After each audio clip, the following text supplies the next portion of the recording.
noite, amados irmãos. Estamos, pela graça de Jesus, mais uma vez aqui no templo, para a adoração do nosso Deus. Nós percebemos que muitas dificuldades enfrentamos, muitas restrições são impostas, e muitos perigos, e por muitos perigos passamos também. Mas a vontade de adorar o nosso Deus e a orientação para estarmos aqui com sabedoria e a certeza de que o Espírito Santo de Deus está aqui no nosso meio, nos constrange, nos fazem estarmos felizes em adoração ao nosso Deus. Sejam bem-vindos, aproveitemos bastante esse momento de adoração, este culto, porque Deus tem para nós muitas bênçãos durante este culto. E nós não viemos apenas para um programa, nós viemos para prestar um culto de adoração ao nosso Deus. Então aproveitemos bastante. Vamos, nesse momento de prelúdio, entrar numa estreita sintonia com o nosso Deus. E aproveito também para pedir a Deus, orar ao Senhor pela nossa igreja, por você, pela pandemia que está novamente voltando com força, pelas pessoas que estão passando dificuldades. É interessante, nós às vezes não avaliamos como há pessoas vivendo com dificuldade. Se você der uma olhada depois, aqui, se você já olhou, você já viu. Pessoas que estão assentadas ali, do lado de fora, e que vão passar a noite toda, até amanhã, por uma bolsa de alimento. E nós em casa, muitas vezes até dispersamos alimentos porque sobra, porque não precisamos. E a gente então, por isso, não avalia quantas pessoas sofrem. E a gente então, com essa nossa, às vezes, com essa nossa vida de interessar-se apenas por nós mesmos, esquecemos de que Deus é o nosso Deus, mas também é o Deus dessas pessoas que sofrem, dessas pessoas que não têm o que comer, dessas pessoas que não têm justiça social, não têm que são esquecidas dos governos, das autoridades, enfim. Então, irmãos, esse é um culto de adoração ao nosso Deus, porque Ele, além de ter enviado o seu Filho Jesus para nos salvar, Ele nos dá tudo de que precisamos. Vamos então ficar em oração silenciosa.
Abra sua Bíblia, ou então acompanha, através da projeção, o texto que vamos ler nesse momento, que está em João 1, de 1 a 5.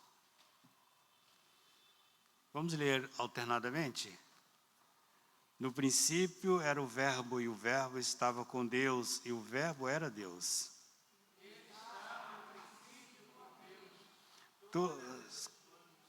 Todas as coisas foram feitas por intermédio dele, e sem ele nada do que foi feito se fez.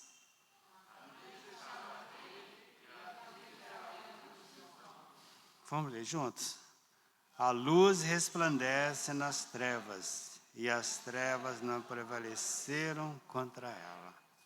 Vamos ter uma oração nesse momento? E eu vou convidar para essa oração, vou convidar o nosso diácono Tiago para fazer essa oração.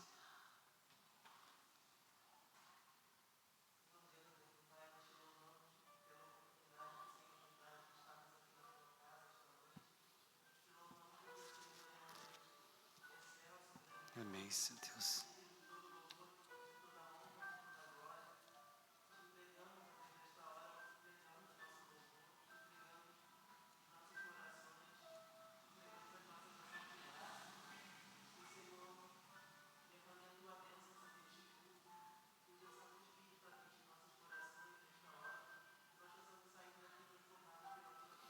Amém, Senhor.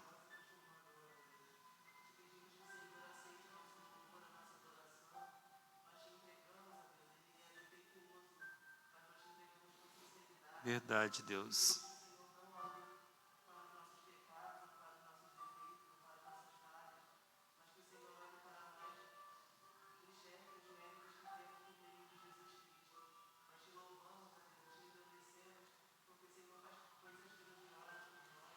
Verdade, Senhor.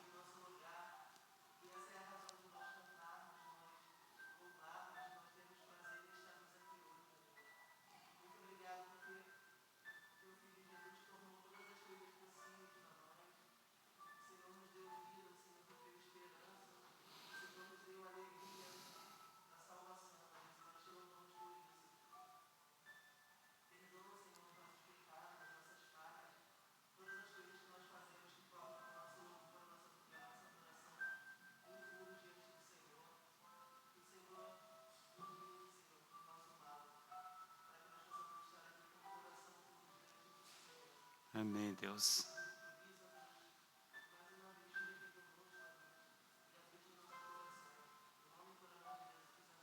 Amém. Vamos ficar em pé e vamos cantar em louvor ao nosso Deus, o hino 49, com bastante animação, porque Deus merece o nosso louvor e adoração.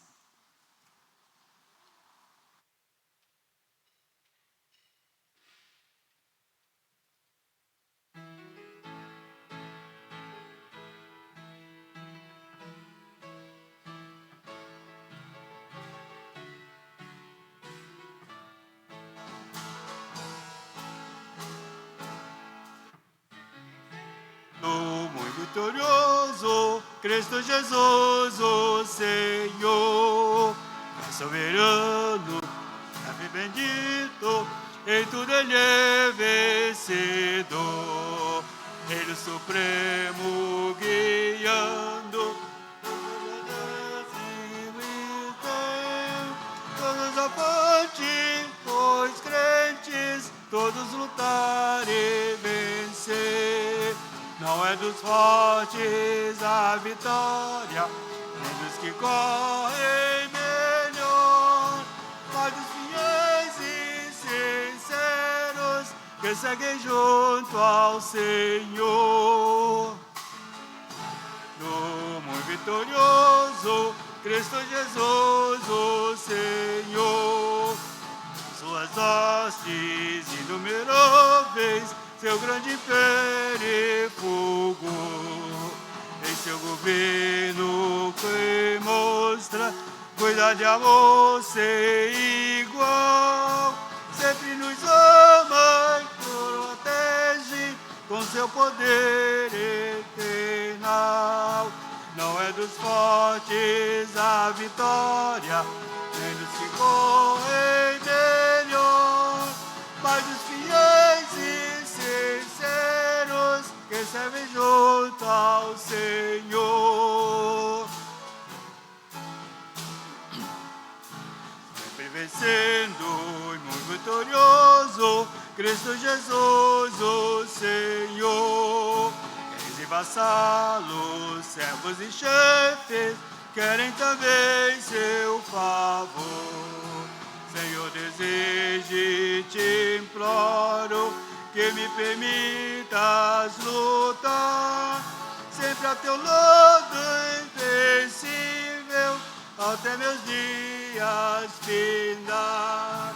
Não é dos fortes a vitória, nem dos que correm melhor, mas dos fiéis e sinceros que seguem junto ao Senhor. Isso é chuva? Os irmãos podem sentar-se.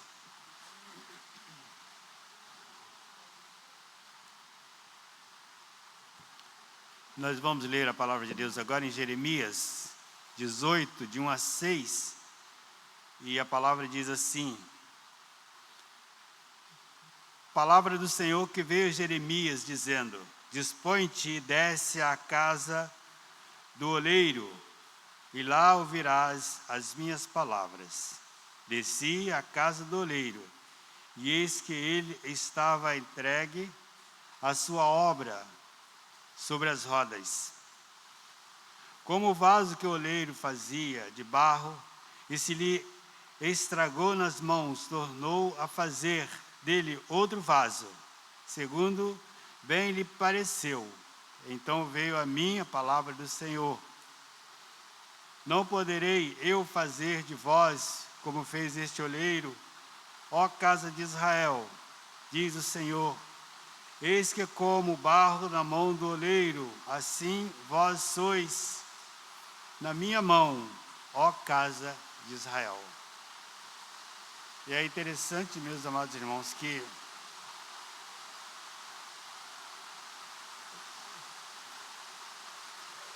somente Deus pode quebrar o nosso coração e modificá-lo, porque nós de nós mesmos não temos condição. E às vezes nós ficamos com sentimentos arraigados, às vezes ficamos com raiva de uma pessoa, às vezes nós ficamos feridos, e aquelas cicatrizes demoram a se curarem. Mas Deus tem o poder de quebrar, de pedaço em pedaço, refazer tudo. Eu li uma vez, aliás, eu escrevi uma vez um texto, acho que eu escrevi aqui mesmo no boletim dessa igreja, há muitos anos atrás. Se um dia eu achar, vou até reescrever. Um texto que dizia assim: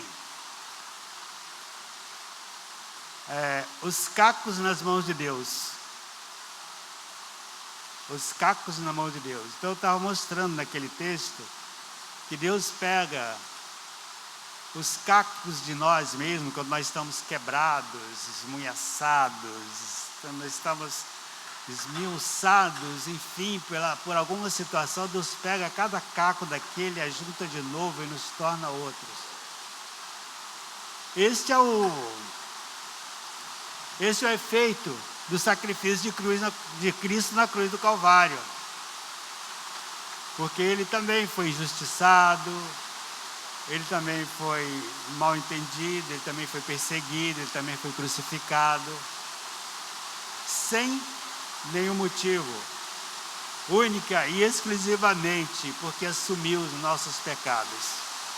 Então esse é o momento de nós orarmos ao Senhor, ficarmos em oração silenciosa e pedir ao Senhor que perdoe os nossos pecados, que nos ajude a sermos mais santos, mais identificados com Cristo, que nos dê mais humildade, mais amor ao próximo.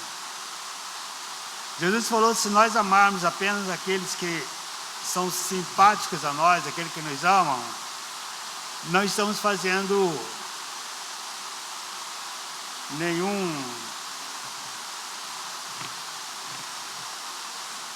não estamos tendo nenhum valor.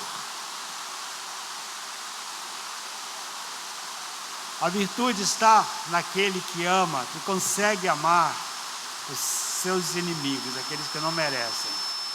Isso é uma qualidade que só Deus pode colocar em nós. Então vamos orar nesse momento, para Deus nos quebrar de novo e nos fazer amar uns aos outros do jeito que é necessário, do jeito que Ele nos amou.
Senhor, nesse momento que nós estamos diante da Tua palavra, Senhor, nesse momento, Senhor, que nós nos colocamos como filhos Teus, queremos, Senhor, pedir a Ti, Deus, que Tu venhas nos ajudar, Senhor.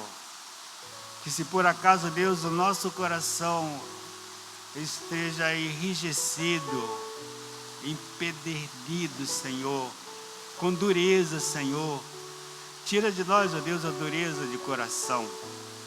Tira de nós, ó Deus, o sentimento de frieza, Senhor.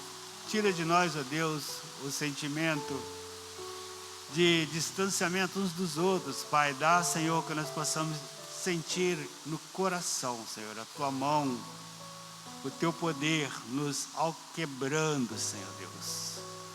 Nos transformando, Deus. Nos tornando semelhante a Jesus. Que Deus a si mesmo na cruz do Calvário foi moído pelos nossos pecados, como diz a Tua palavra, Deus. Senhor Deus, abençoa-nos e torna-nos cada vez mais santos, mais humildes, mais parecidos, ó Deus, contigo, Senhor Deus. Ó Deus, nós colocamos a Tua igreja nas Tuas mãos, Senhor Deus.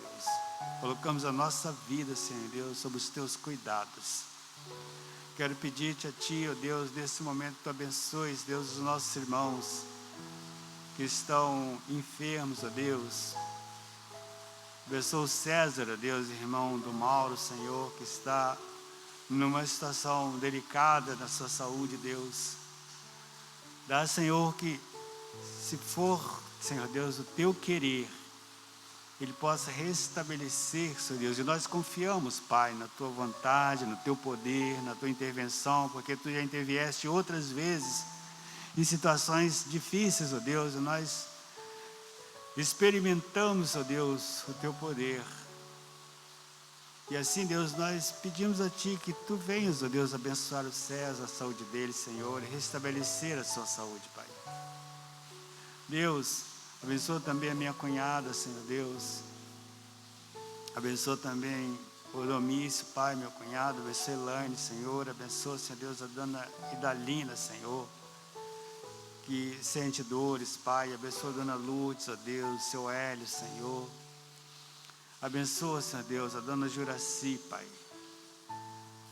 A dona Linda, Senhor.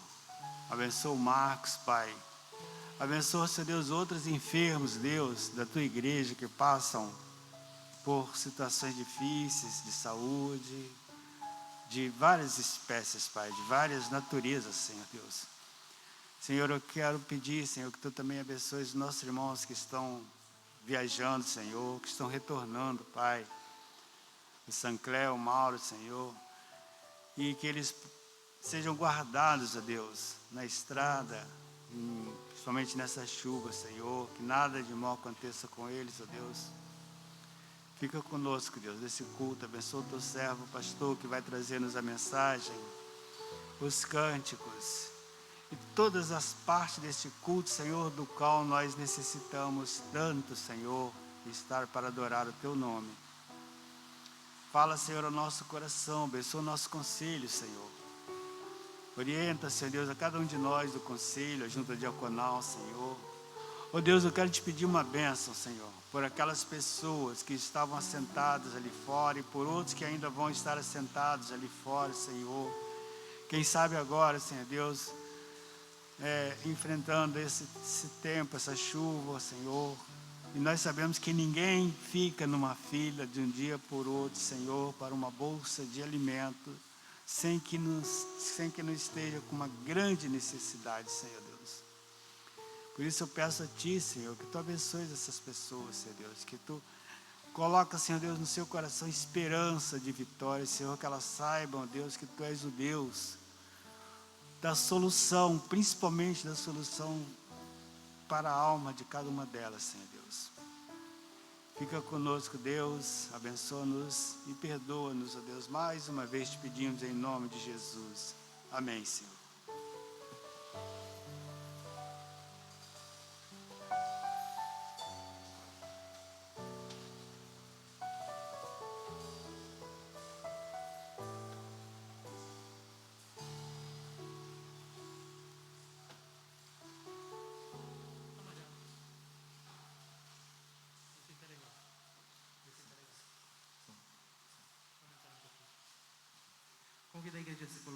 neste momento.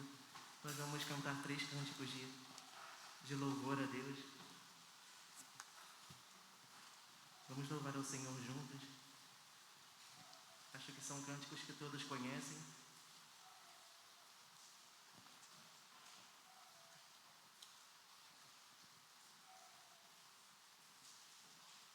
Então fecha seus olhos e faça desses louvores sua oração nessa hora. Eu acho que todo mundo conhece esse cântico, ele é bem antigo. Vamos cantar o refrão dele, só a igreja, todo mundo junto, declarando que nós estamos seguros em Deus. Seguro estou em ti, tu és o Deus de amor. Não temerei o mal, tu és o grande eu sou. Eu ergo as minhas mãos.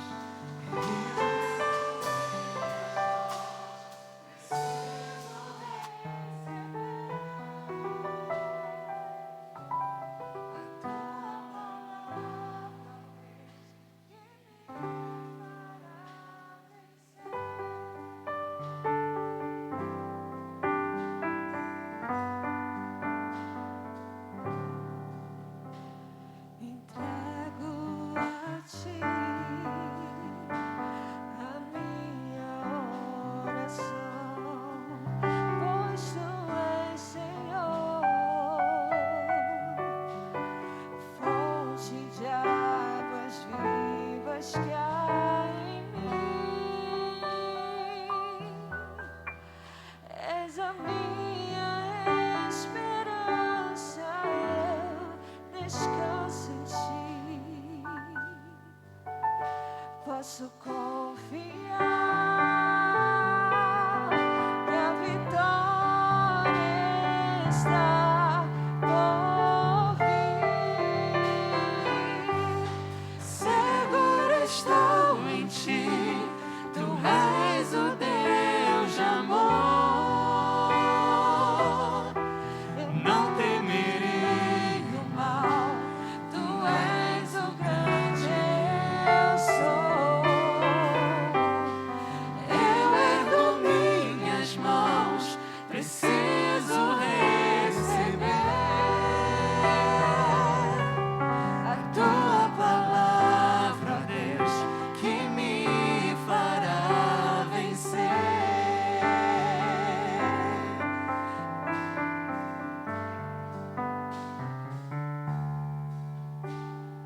Entrego a ti A minha oração, pois tu és Senhor, fonte de águas vivas que há em mim. És a minha esperança, eu descanso em ti. Posso confiar que a vitória está por vir.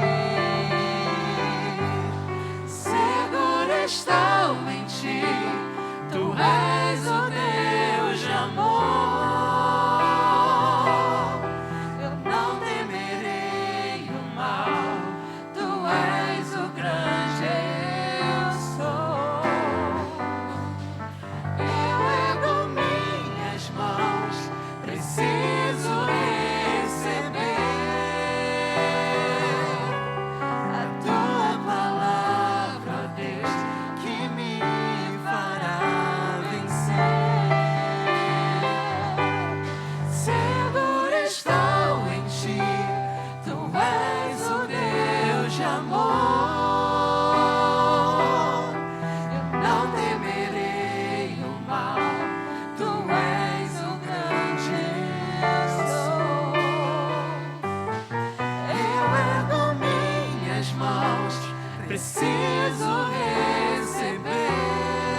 possa ver, há uma semente que tem que brotar.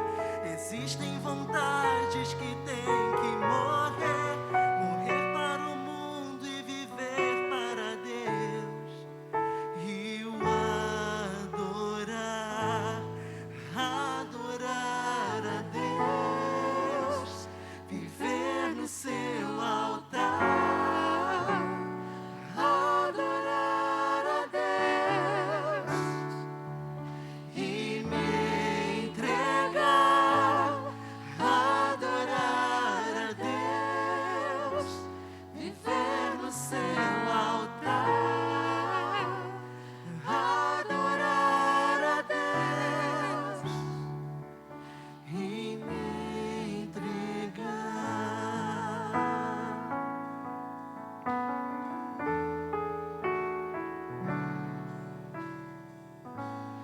Há um caminho para a adoração, há uma porta que tem que se abrir, abrir os meus olhos espirituais, para que eu possa ver. Há uma semente que tem que brotar, existem vontades que têm que morrer, morrer para o mundo e viver para Deus. E eu adorar,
Os irmãos podem sentar-se e vamos abrir a Bíblia de novo no Salmo 111 e vamos ler alternadamente a palavra de Deus nesse momento de consagração dos nossos dízimos e das nossas ofertas.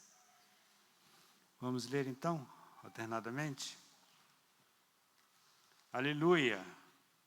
De todo o coração renderei graças ao Senhor na companhia dos santos ou dos justos na Assembleia.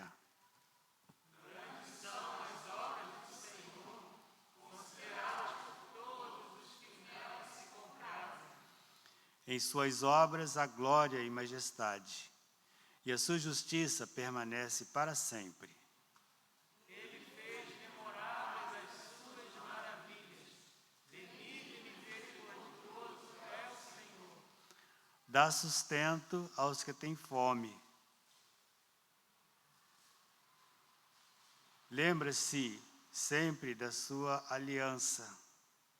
Manifesta ao seu povo o poder das suas obras, dando-lhe a herança das nações. Eu vou ler de novo o versículo 5.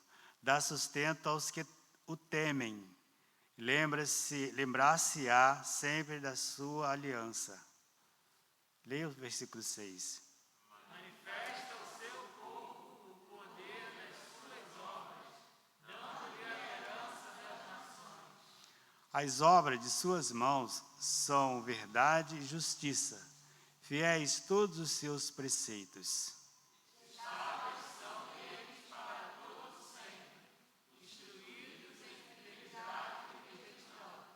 Enviou ao seu povo a redenção, estabeleceu para sempre a sua aliança, santo e tremendo é o seu nome.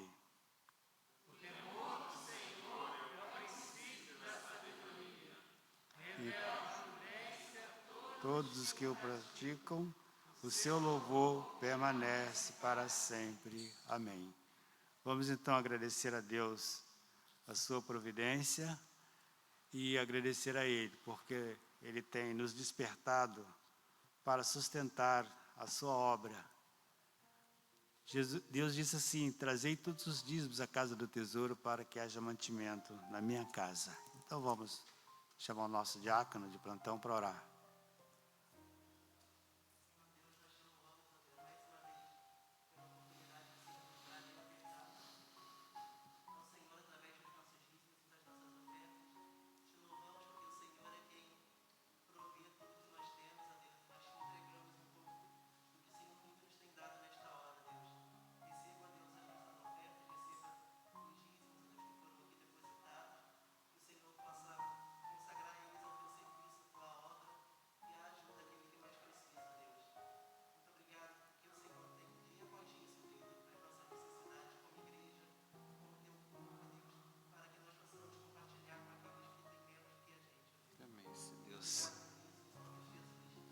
Amém. Irmãos, o César está muito doente. O César é irmão do Mauro. O César, nós aqui da igreja, passamos a conhecê-lo depois que nós, ao irmos ali comprar aquele frango domingueiro, que o Mauro faz ali na calçada da casa dele, nós passamos a conhecer o César. E a minha experiência deve ser a de outros irmãos. Ao chegarmos ali, começamos a conversar com ele, falar de Jesus para ele, convidá-lo para vir à igreja. Ele foi se tornando simpático aos nossos convites, até que ele acabou vindo. Veio uma vez, depois veio outra, e, enfim, começou a interagir com as pessoas da igreja. Mas ele ficou muito doente. A doença dele é uma doença, segundo os médicos, é uma doença de situação irreversível. Alguns dizem que ele está nas últimas. Nós temos orado por ele, ele está com dreno aqui nessa região do pescoço e está muito fraco. Então, alguns presbíteros da nossa igreja já estiveram visitando, conversando. Eu estive lá também no sábado, conversei, orei por ele. E assim como ele disse para as outras pessoas, ele disse para mim, que aceitou Jesus e tem desejo de ser batizado. Então nós nunca sabemos até quando Deus vai permitir que ele continue, ou então que vai permitir. Deus é poderoso, pode curá-lo e viver muitos anos ainda. Mas enfim, o nosso dever, já que ele confessou que aceita Jesus, que aceitou Jesus como seu Salvador, o foro íntimo de cada pessoa, nós não podemos julgar. Se a pessoa diz que aceitou Jesus, a gente acredita que ele aceitou. Então, ele está desejoso de ser batizado na nossa igreja. Então, hoje não pode ser, porque o Mauro está viajando, está vindo, já se comunicou conosco, dizendo que está na estrada, está chegando, vai chegar atrasado. Mas vamos orar por isso essa semana, porque se tudo der certo, no domingo que vem, ele será recebido na nossa igreja pelo batismo e se tornará membro da nossa igreja. E já é membro da igreja de Cristo, evidentemente, como ele já aceitou a Cristo. Então vamos orar por isto.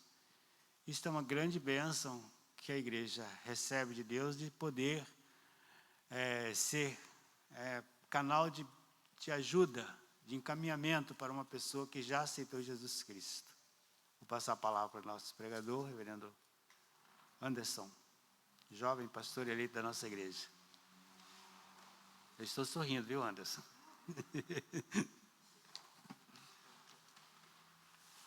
Deus abençoe você, tá?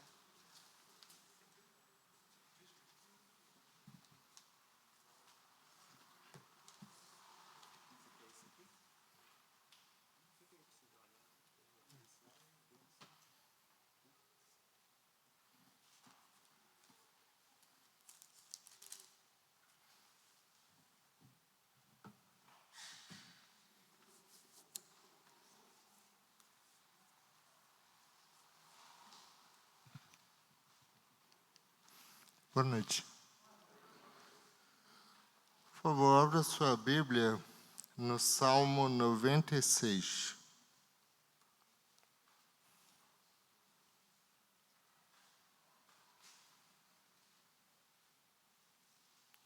Bom que a chuva foi antes de pregar, né? Salmo 96. A gente não vai ler o texto todo. A gente vai ler do verso 1 ao 6 somente.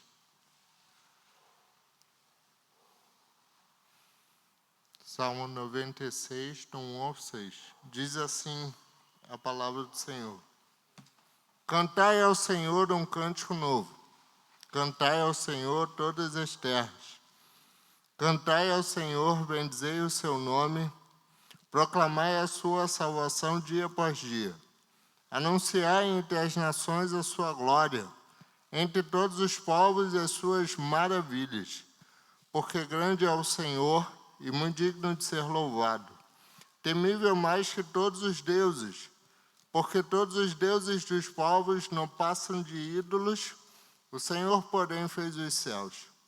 Glória e majestade estão diante dele, força e formosura no seu santuário. Vamos orar? Pai, nós clamamos a Ti que o Senhor fale conosco e nós pedimos que o Senhor ilumine a nossa mente para que venhamos a compreender a Tua santa e bendita palavra. Nós assim te pedimos e agradecemos em nome de Jesus. Amém. Quando nós olhamos para a nossa situação atual, e por situação atual eu quero dizer pandemia, crises, doenças, guerras, e por guerra não significa apenas exércitos lutando entre si. Por exemplo, as redes sociais é um enorme campo de batalha. Nós não conseguimos perceber ou ter, no mínimo, aquilo que a gente pode chamar de esperança. Nós vemos muitas injustiças em nosso meio, nós vemos problemas que parecem não ter mais fim. E, no final das contas, a gente fica completamente desesperado, desesperançado, achando que essa situação caótica que estamos vivendo, ela, perdoe-me a repetição, mas ela não vai acabar. A situação vai ficar assim, gradativamente só vai piorar, ano após ano, e desgraça após desgraça, e a gente não sabe o que está para acontecer em 2021. Os profetas do caos já disseram que a pandemia para 2021 pode ser muito pior e mais devastadora ainda. E não somente em termos de pandemia, mas fora que a gente tem que enfrentar outros problemas, inclusive aqui no Rio de Janeiro, que ainda tem o problema da violência e por aí vai. Essa semana, por exemplo, eu não sei se vocês chegaram a ver do senhor que foi espancado até a morte no Carrefour, se não me engano, lá em Porto Alegre. E muita gente coloca isso como um palanque político para defender linha A ou linha B. Por exemplo, falaram que ele morreu por conta de um racismo. Independentemente disso, do que tenha acontecido ou não, o ponto é que um ser humano perdeu a vida desta forma. E às vezes a gente fica irritado com isso, como foi o caso da Isabela Nardoni há muito tempo. E às vezes a gente nem lembra, mas diariamente acontecem essas atrocidades em lugares que a gente nem sabe que possa acontecer e, de repente, entre até os nossos vizinhos. O problema é que, mais uma vez, eu repito, a situação está completamente caótica. Nós precisamos urgentemente de ordem.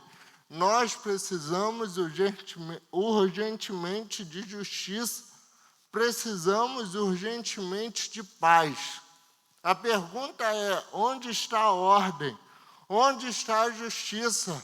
Onde está a paz? Cadê elas que não chegam? Ficamos apreensivos, desesperados. Hoje, na escola dominical, a gente até falou sobre uma oração errada.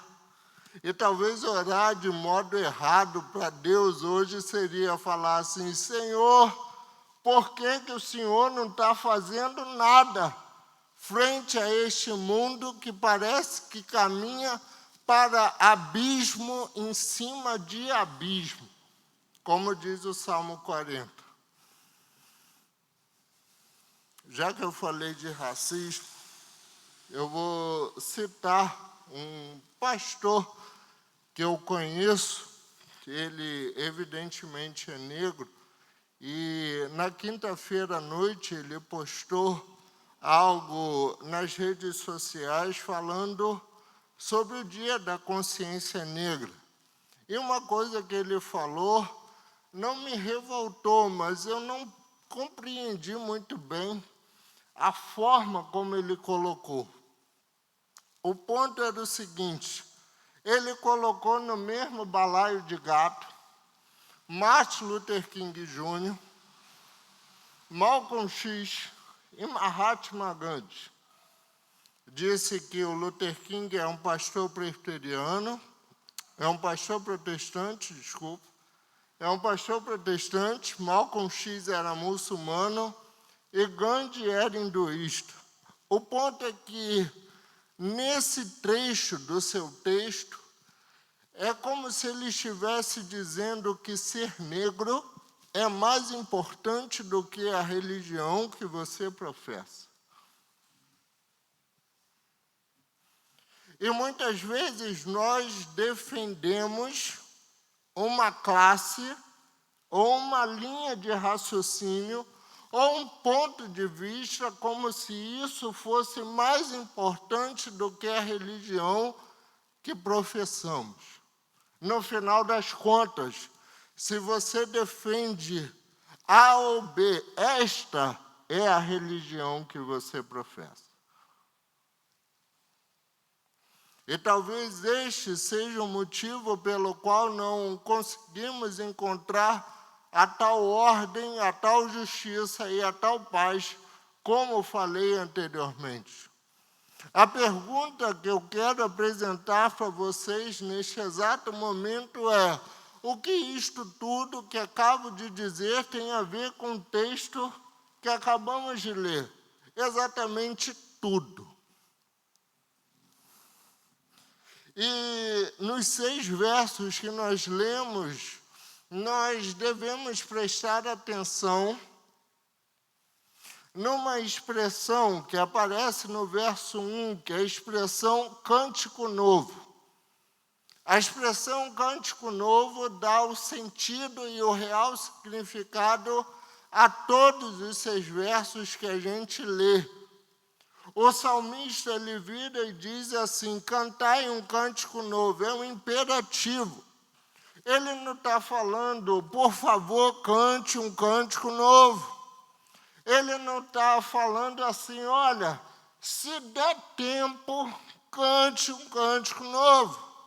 Ele conclama o povo, chama o povo e fala assim: cantai um cântico novo. Mas que povo é esse que ele está chamando? É um povo eleito, é um povo remido, é o povo de Deus. E que povo de Deus é esse? O Salmo 96 é um salmo que a gente diria pós-exílico, pós o exílio da Babilônia. Esse texto tem uma associação direta com 1 Crônicas 16, do 23 ao 33.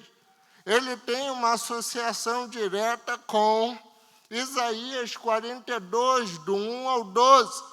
Isaías 42, versículo 10, fala desse cântico novo.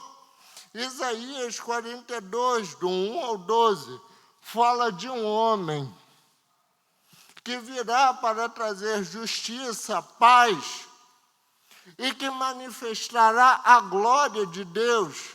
Ele redundará nele mesmo e para o povo dele a salvação, o louvor a Deus, e resgatará este povo. Tá, beleza. O que isso tudo quer dizer? Existe um exegeta chamado John Oswald. Ele, comentando o versículo 10 de Isaías 42, afirma que nenhum povo que era subjugado pela Assíria ou pela Babilônia conseguia se libertar. Nenhum povo. E, a partir deste comentário, nós podemos compreender o Salmo 96. Por quê? Porque todas as guerras, inclusive os escravos que eram feitos naquela época, eram feitos a partir de um contexto religioso. Era uma forma de dizer assim: se o meu povo escravizava o teu povo, quer dizer que o meu Deus era mais forte do que o teu Deus. E aí, quando nós vemos em Isaías 42, versículo 10, no Salmo 96, verso 1, cantai um cântico novo, isso é uma forma de dizer: alegrem-se diante da salvação do Deus Todo-Poderoso, que é maior do que todos os deuses das nações. É isso que a gente lê nos versículos 4 e 5. Ele é maior do que todos os deuses. Por quê? Todos os deuses não passam de ídolos. Ídolos aqui é literalmente aquilo que a gente chama de santos do pau oco. Se você bater nesses deuses, não tem nada, só madeira, metal, fumaça e vento. O nosso Deus, como ele diz no verso 5, fez os céus. É uma forma dele dizer assim: o Deus Criador é também o Deus Redentor. Por isso, cantem um cântico novo. O salmista está feliz pela redenção, pela salvação, pelo que eles passaram. E eu gostaria de lembrá-los pela primeira vez, provavelmente eu vou falar disso mais adiante. Não foi a primeira vez que Deus libertou o povo de uma nação superior a deles. Era a segunda vez. É uma forma da gente dizer assim: lembrai-vos do Egito. Deus já havia libertado vocês. Agora é imperativo que nós entoemos louvores ao seu nome, porque ele é redentor. E se você ainda não acredita na sua salvação, olhe porque ele fez a nós no passado. É por isso que no Salmo 96, o salmista está eufórico, resplandecente, orgulhoso, extremamente feliz, e está chamando todo mundo para cantar junto com ele. Como disse, a expressão-chave para que a gente entenda esse texto é cântico novo. Cantai um cântico novo. Diante disso, eu gostaria que você meditasse junto comigo no seguinte tema: as consequências de se entoar um cântico novo. E, em primeiro lugar, quais são, ou qual é a consequência, como é que a gente pode ver uma consequência de se entoar este cântico? Versículos 2 e 3, ele vira e diz assim: cantai ao Senhor, bendizei o seu nome, proclamai a sua salvação dia após dia. E aqui eu gostaria de tecer algumas informações falando sobre missões. Até hoje, mais ou menos, com relação a algumas pessoas pensam que fazer missões é ir para a África, ou ir para a China, ou ir para a Índia. Eu quero ser missionário. Qual é o próximo voo para a Índia? Eu quero fazer missões. O que eu tenho que fazer para ir para a África? E eu me lembro que este ano eu li um livro chamado História do Movimento Missionário. Eu pude compreender que, ao longo dos séculos, aquilo que a gente chama de missões foi mudando. Só que entre o século IV e o século XV, e dando uma espécie de upgrade entre o século XV e o século XIX, missões nada mais era do que você tirar a pessoa da cultura dela e colocar na sua cultura. É como se a sua cultura fosse religiosamente mais dominante do que a dela. E às vezes a gente faz isso também. Muitas vezes, vamos colocar assim, a Igreja Presbiteriana do Brasil, de um modo geral, quando fala sobre plantar uma nova igreja, ainda tem-se aquele pensamento de vamos para um lugar, vamos ligar o microfone, falar de Jesus e esperar que as pessoas venham. E quando as pessoas vierem, a gente chega e apresenta a nossa cultura para elas, e a cultura presbiteriana tem que ser mais dominante do que a cultura dela. Fora, além disso, quando a gente pensa em missões, a gente pode pensar também no fato, no fator de pregar o evangelho para alguém que mora contigo, e a gente nem fala sobre pregar o evangelho, às vezes a gente fala de ir à igreja, sobre alguém que mora contigo, ou sobre alguém que trabalha contigo, ou sobre alguém que é um colega seu. Isso seria pregar o evangelho. Você vira para um colega de trabalho e fala assim: você não quer ir lá na igreja, não? E entendemos que isso é pregar o evangelho. Isso é fazer missões. Apresentei 3 convites essa semana.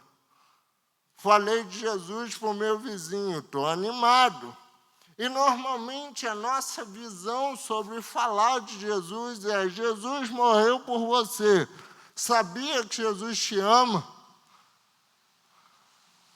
Por esses dias eu vi um cara no meio da rua fazendo chacota disso. Ele estava brincando e dizendo o seguinte: olha, me disseram que Jesus morreu por mim. Eu não pedi para ele fazer isso. Aí eu pensei, claro, o sujeito só falou isso para ele, não apresentou todo o contexto, e para apresentar o contexto demora, até a gente falar que Jesus morreu por ele. O ponto é que o texto não está pedindo para você sair falando por aí. O texto, as consequências de se entoar um cântico novo, não tem nada a ver com uma espécie de obrigação de se pregar o evangelho. Olha, você que está na igreja, se você não pregou o evangelho, se você não falou de Jesus para o teu vizinho, uma pedrinha da sua coroa vai sair do céu. A janelinha da sua mansão no céu vai cair. Você já não vai morar numa mansão, você vai morar num barraco. E a gente espera uma espécie de ameaça assim, como se pregar o evangelho fosse a mesma coisa que trabalhar para a Avon, ou trabalhar para algum tipo de organização onde você tem que chamar mais gente, mais gente, mais gente, mais gente. Quanto mais gente, melhor. E não é nada disso que o texto está falando. E se você pensa que eu sou um tipo de pregador que vai chegar aqui semana após semana pedindo para você pregar o evangelho para os seus familiares, para as pessoas que trabalham contigo, ou até mesmo para alguém dentro da igreja, você está tremendamente enganado. Eu não posso virar para você e falar assim: prega porque é sua obrigação. Eu acho cúmulo um pastor, uma espécie de pregador, virar para a pessoa e falar assim: olha, é sua obrigação pregar. Parece que esta pessoa não leu o Salmo 96, pelo menos não os versos 2 e 3. O que então o texto está falando com a gente? Quais são as consequências de se entoar um cântico novo? Charles Spurgeon, o grande pregador do século XIX, citando John Bunyan, um puritano, ele diz assim: corte-o em pedacinhos, e você vai ver que dele saem versículos da palavra de Deus. Não havia uma, isso é o Spurgeon falando, não havia uma só frase que John Bunyan falava que ele não citava a palavra de Deus, um versículo bíblico. Ah, então, Anderson, você está querendo dizer que para cada frase que eu falar eu tenho que citar um versículo bíblico? Não. Se a palavra de Deus não é a tua vida, não cite-a. John Bunyan vivia citando a palavra de Deus porque isso fazia parte da sua vida. Porque ele amava a palavra de Deus. Não finge a ser o que você não é. Não finge a ser um crente zeloso, uma pessoa que ora, uma pessoa que lê a Bíblia, uma pessoa que ama a Deus se você não ama. É o oposto disso que o texto está falando. O texto está falando para aquelas pessoas que conhecem um cântico novo. Cantai um cântico novo. É imperativo isso. Por isso, anuncie entre as nações a sua salvação diariamente. Eu posso dar um outro exemplo. Eu não sei se tem isso aqui em Maria da Graça. Mas em todas as igrejas por onde eu passei, sempre tinha um. Sempre tinha um. Ou era um flamenguista, ou era um tricolor, ou era um vascaíno. Porque normalmente botafoguense é bem educado, sabia? Era um chato, um cara que só vivia falando de futebol. Ele só vivia falando disso. Era domingo após domingo, falando do seu time, ou falando do time dos outros. Por que que o cara fez isso? Porque era a vida dele. Se esse tal cântico novo restaurou o seu viver, você vai anunciar a salvação de Deus diariamente. O cântico novo mudou a vida daquele salmista e daquelas pessoas que estavam entoando este louvor. Por isso que elas anunciavam a salvação de Deus dia após dia. E vai ser algo tão espontâneo que você nem vai perceber.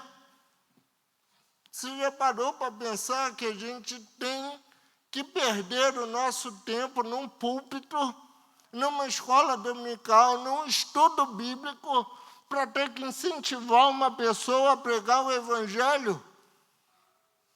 Mais uma vez eu repito, você já pregou o Evangelho para o seu vizinho essa semana? É o cúmulo isso, é ridículo. Isso nos faz lembrar da grande comissão. Mateus 28, a partir do versículo 19, ide e fazei discípulos. Para alguns comentaristas, o ide ali não é ide, é indo. Enquanto você caminha, faça discípulos. O indo dá uma ideia, um significado de vida comum. O ide ou indo é uma forma de dizer assim, vai viver a sua vida. Enquanto você vive a sua vida, faça discípulos. Não tem nenhum tipo de elaboração especial do tipo assim, vamos estudar 5 anos missões para pregar para fulano ou para ciclano. Não. Se você compreendeu a salvação, qual é o significado de estar debaixo da salvação do próprio Deus, automaticamente você vai pregar esta salvação, dia após dia. É por isso que esse imperativo tem sentido. Ele não fala para você que não vê importância nisso, não vê sentido nisso, para você que entende que a vida com Deus é uma mera religiosidade. Não, eu tenho que orar, eu tenho que ler a Bíblia, eu tenho que dar o dízimo, eu tenho que dar oferta, etc, etc. Porque senão Deus não me abençoa. Você não entendeu o que significa entoar um cântico novo. Em segundo lugar, quais são as consequências? Aliás, por que existem consequências de se pregar, de se entoar um cântico novo? Versículos 4 e 5.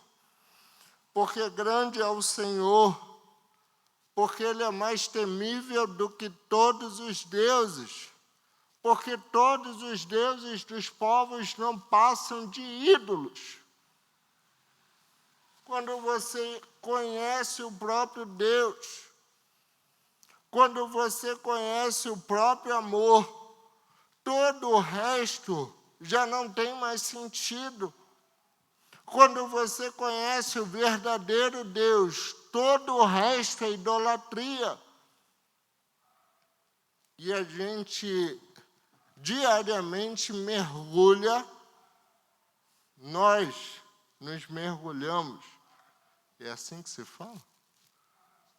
A gente acaba mergulhando na nossa própria idolatria, nos nossos ídolos modernos.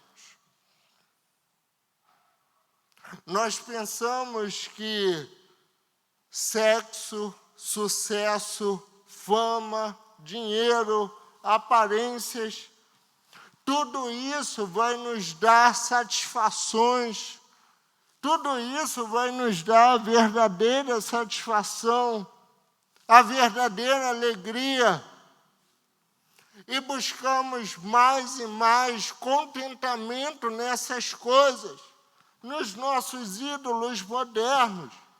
Como eu falei anteriormente, havia uma guerra entre os povos, e essa guerra, no final das contas, era religiosa. Eu vou dar um exemplo bíblico para a gente entender isto daqui. Lá em, se não me engano, Juízes 16, nós temos Sansão completamente envergonhado, humilhado e fustigado pelos filisteus. A galera estava ao delírio. Eles estavam, igual a gente estava na semana passada, festejando, porque eles pegaram o Sansão, um cara que seguia o Deus de Israel, que era juiz em Israel. Envergonharam Sansão, vazaram os seus olhos, e a força que ele acreditava que estava no cabelo já não existia mais. Então Sansão faz uma oração.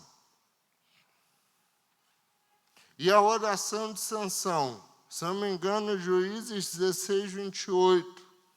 A oração de Sansão é para que, mais uma vez, Deus mostrasse o seu poder. A oração de Sansão é para que, mais uma vez, o próprio Deus não fosse envergonhado. Sabe aquela guerra entre deuses? Quando eles pegaram Sansão e estavam ali, reunidos ao redor de Dagom, o deus dos filisteus, eles estavam dizendo assim: Sansão, um profeta de Deus é fraco, porque o seu Deus é fraco. Nós somos mais fortes. Então, quando Sansão ora a Deus, ele não ora porque ele está preocupado com os seus olhos. Ele não ora porque está preocupado com o seu cabelo. Ele ora porque está preocupado com a justiça de Deus. Em outras palavras, a oração de Sansão é assim: Deus, mais uma vez, mostra para eles quem é Deus nesse negócio aqui. E diz o texto bíblico que em sua morte, Sansão matou mais gente do que em toda a sua vida. Para mostrar o poder de Deus. Dagon era só uma estátua, mas o nosso Deus fez os céus. É isso que Sansão disse naquele momento. Quando nós entendemos o cântico novo, quando entoamos o cântico novo, percebemos que nenhum outro tipo de alegria é tão satisfatória quanto a alegria de estar na presença de Deus. Não existe Deus além do Deus de Israel.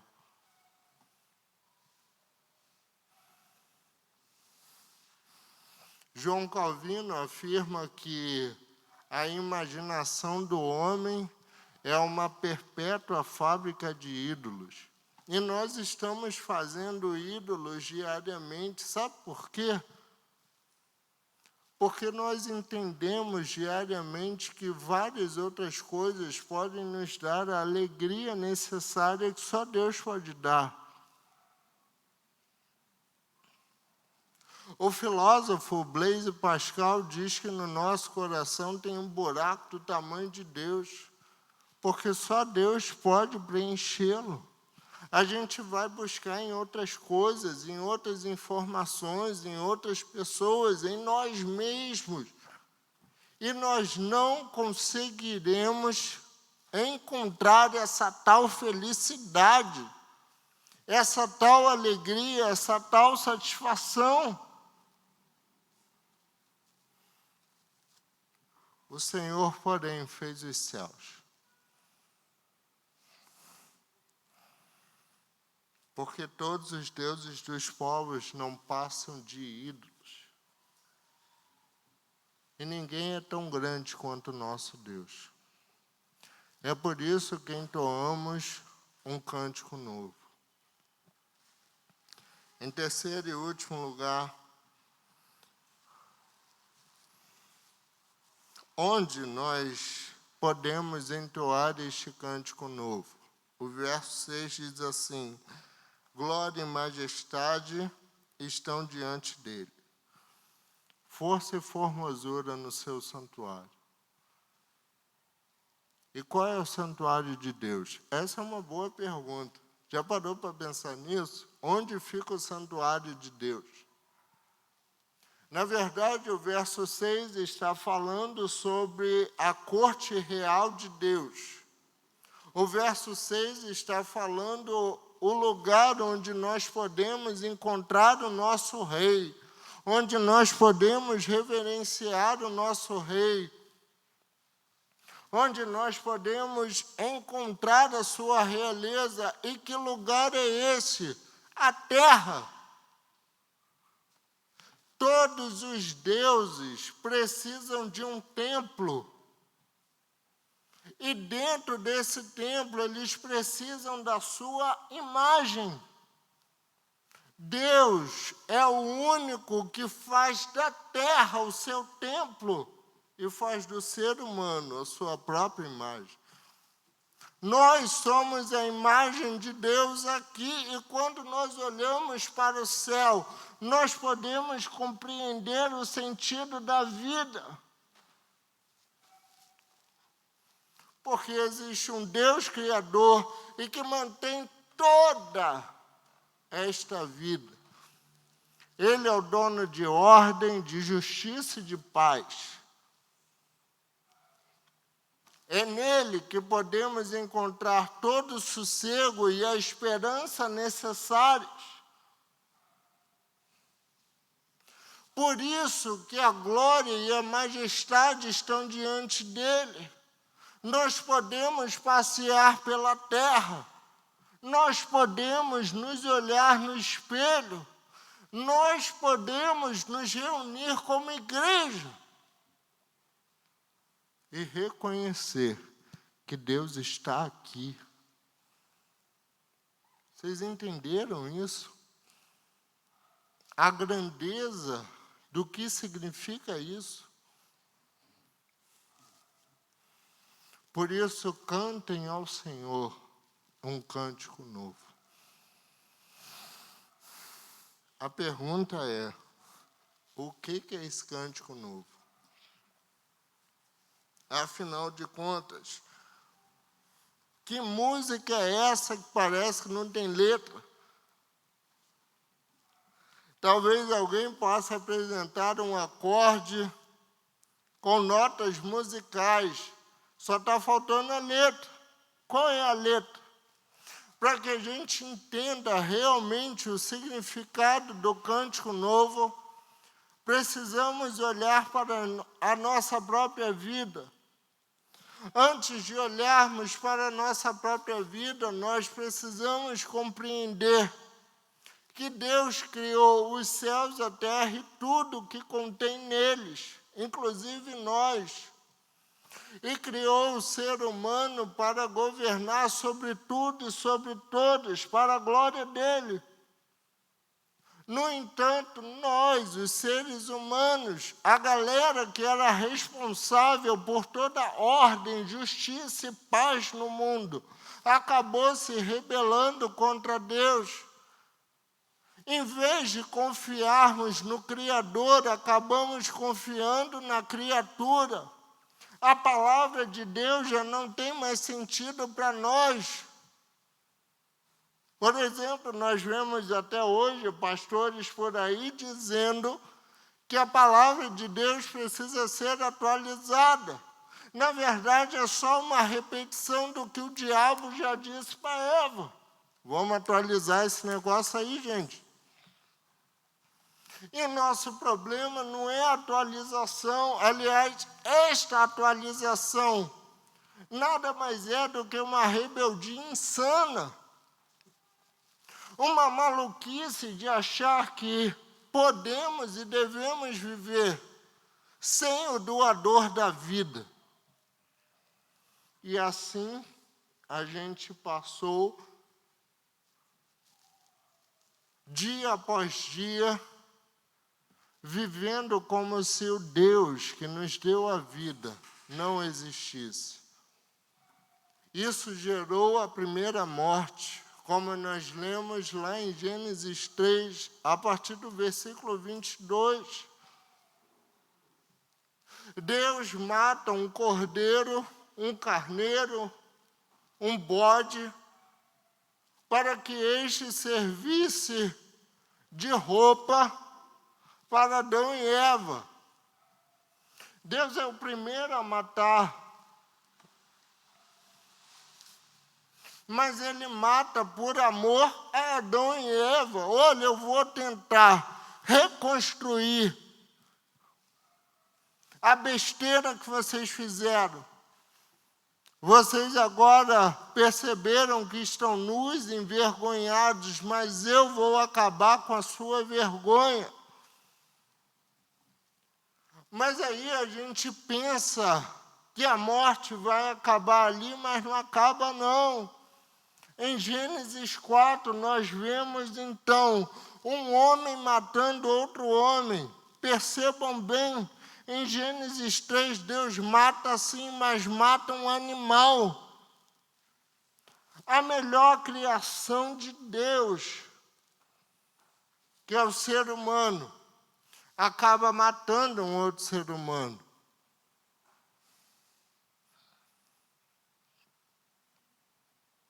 Então o sofrimento começa, a coisa só piora, a desordem aumenta, o caos aumenta, não existe salvação.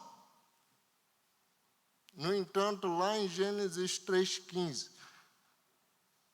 Deus havia dito a Adão e Eva que o seu descendente esmagaria a serpente manipuladora, insensível e cruel, que havia os desviado de seu caminho. Na verdade, este ser humano era o próprio Deus, que no tempo e no espaço se encarnou para, por amor de nós, levar sobre si toda a ira e toda a consequência que a nossa rebeldia por não ouvirmos a voz do Senhor tinha sobre nós.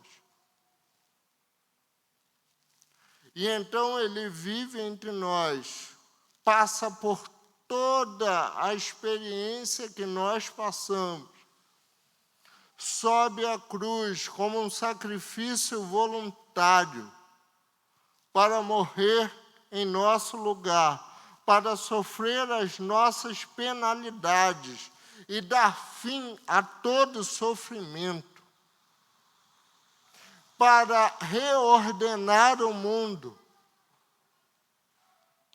para dizer que há um Deus que reina com justiça, para dizer que há um Deus que no lugar da guerra nos garante paz, no lugar do ódio apresenta-nos o amor. Mas isso não termina aí. Onde termina? Termina em sua ressurreição ao terceiro dia. E é porque ele ressurgiu dos mortos que nós podemos ter a esperança de um novo amanhã, de uma nova ordem, de uma justiça de verdade, de paz de verdade. Este é o cântico novo. O próprio Deus se encarnou para reordenar a nossa vida e reordenar a vida no mundo. Quando você experimenta este cântico novo, não há como você fazer outra coisa senão anunciar a sua salvação dia após dia. Você quer ver como eu estou certo? Me acompanhe em Apocalipse 5, versículo 9, diz assim: entoava um novo cântico, dizendo: digno és de tomar o livro e de abrir-lhes os selos, porque foste morto, e com teu sangue compraste para Deus os que procedem de toda tribo, língua, povo e nação. Eu vou repetir: porque foste morto, e com o teu sangue compraste para Deus os que procedem de toda tribo, língua, povo e nação. Porque foste morto. O que significa que ele não está morto. A sua morte é uma garantia de que temos vida. E a sua ressurreição é uma garantia de que podemos nos achegar a Deus diariamente, porque é Ele quem vela por nós, é Ele quem ora por nós todos os dias. Por fim, eu gostaria que você pensasse neste atual momento em que nós estamos passando, de pandemia, de ódios, de violência, de guerra, de sofrimento, e compreendesse o significado deste cântico novo. Compreendesse o fato de que o próprio Deus veio consertar a besteira que a gente fez. E nos resgatar da nossa própria rebeldia e da nossa própria insensatez. E compreendesse o fato de que não há nada mais importante, mais significativo, mais louvável do que a sua salvação.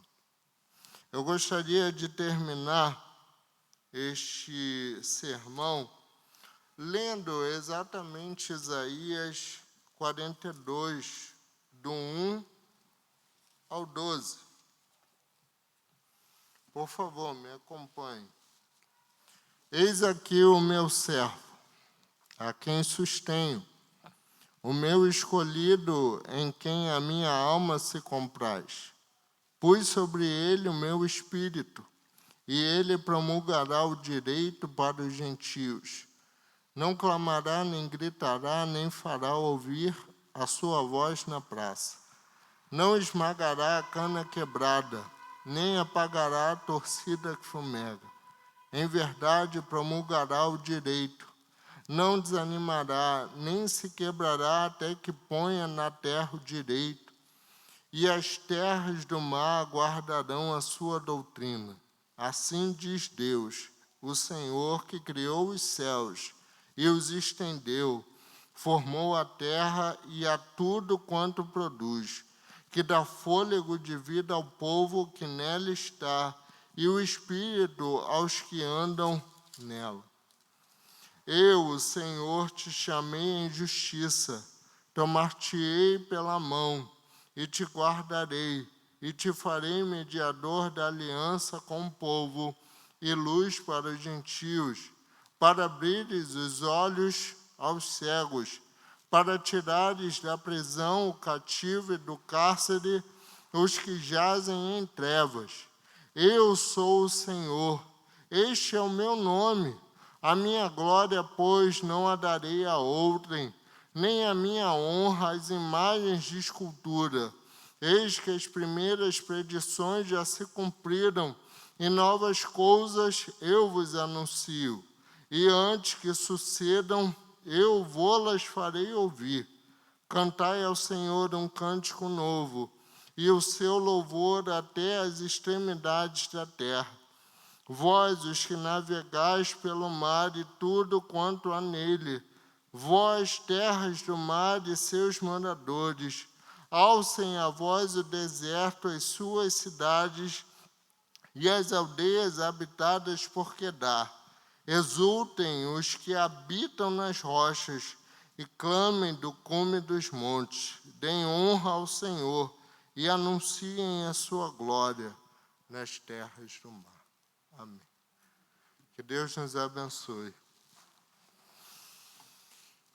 Nós estamos chegando ao término do culto e vamos fazer uma última oração. Eu peço que o presbítero Joel faça esta última oração. Após, nós impetraremos a bênção e entoaremos o tríplice amém. Peço à igreja, por gentileza, a pôr-se em pé.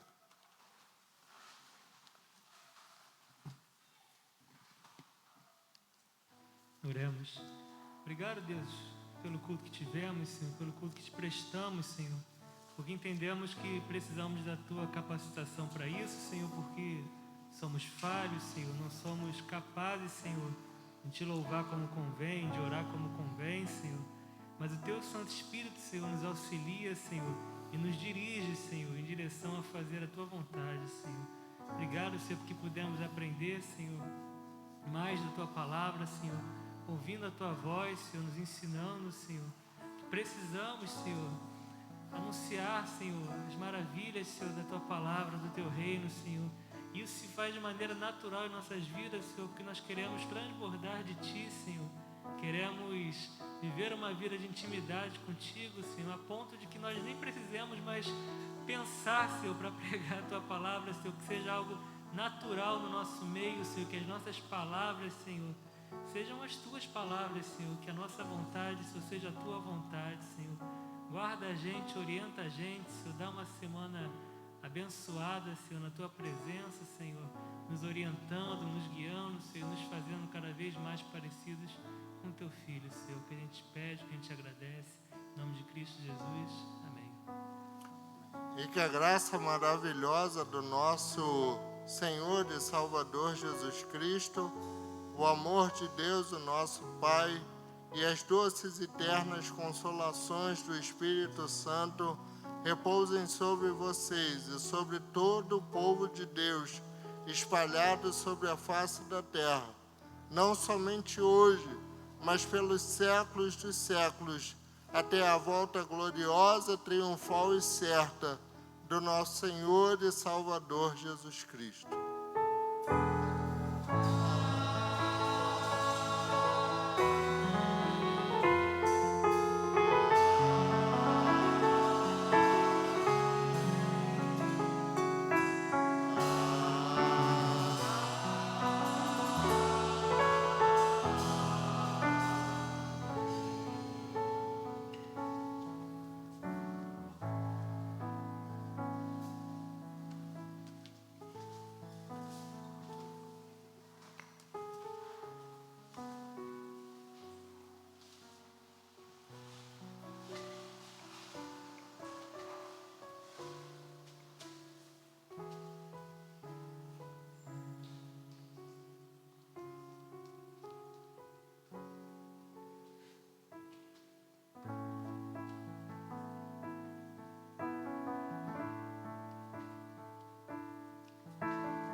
te ajudo.